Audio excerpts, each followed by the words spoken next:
சிவகங்கை மாவட்டத்தில் முதல் பாரம்பரிய விதை திருவிழா ஆகஸ்ட் 9ஆம் தேதி ராஜா ஸ்கூலில் வந்து நடக்குது.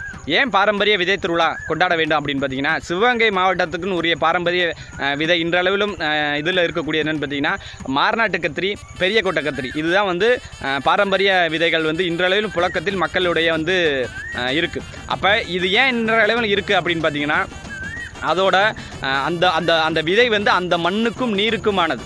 அங்கு வாழக்கூடிய மக்களுக்கு தேவையான ஊட்டச்சத்து, நோய் எதிர்ப்பு சக்தி, சுவையும் அந்த அந்த விதையால் மட்டும்தான் கொடுக்க முடியும்.